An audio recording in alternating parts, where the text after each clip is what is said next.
Tatanggihan daw ng Pilipinas ang pinansyal na tulong ng European Union. At yan ay kung ang kapalit naman daw ng tulong na yan ay ang pakikialam sa pamamalakad ng ating gobyerno. Nakatutok, Joseph Morong. Ang European Union ay asosasyon ng 28 na bansa sa Europa katulad ng France, Germany, Spain at Italy.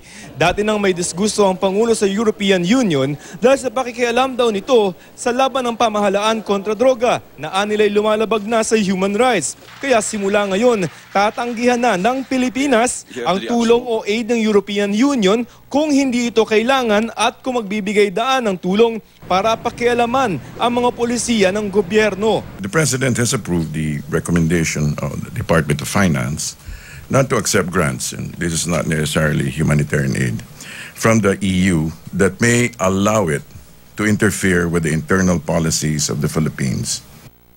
Paglilinaw ni Finance Secretary Sonny Dominguez, isang grant lang ng EU ang tinanggihan. Hindi sinabi ng palasyo kung para saan ang grant na tinanggihan pero may halaga raw itong 280 million euro at may kondisyong dapat dumaan sa review ng EU kung sumusunod ba sa rule of law ang Pilipinas.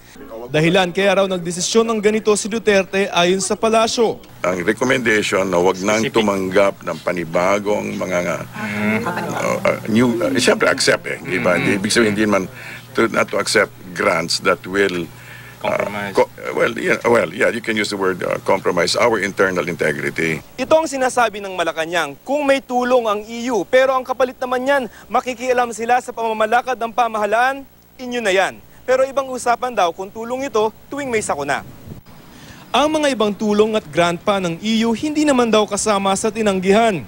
May partisipasyon ng EU bilang miyembro ng third-party monitoring team sa pagsunod ng gobyerno at Moro Islamic Liberation Front o MILF sa usapang pangkapayapaan.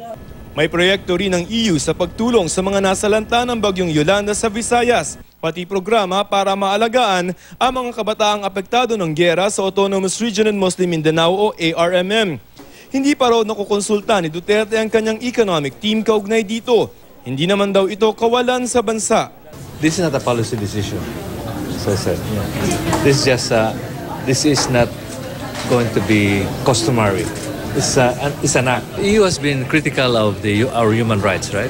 So that's really the main thing. We're not getting a lot of aid naman from EU talaga di ba? Pagkaroon din sa US, konti lang naman nakukuha nating aid sa yung mga big time talaga, Japan or China. Ayon naman kay Telma Gecolea na Public Affairs Officer ng EU, hindi pa raw opisyal na ipinaabot ng Pilipinas ang desisyong ito.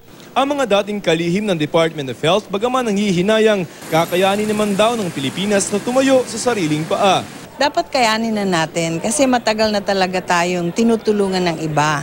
And kung minsan nagkakaroon ng culture of dependency na kung merong tumutulong sa atin, pinababayaan na lang natin sila na tumulong ng tumulong at hindi na tayo gumagawa ng paraan para makatayo tayo sa sarili nating paa.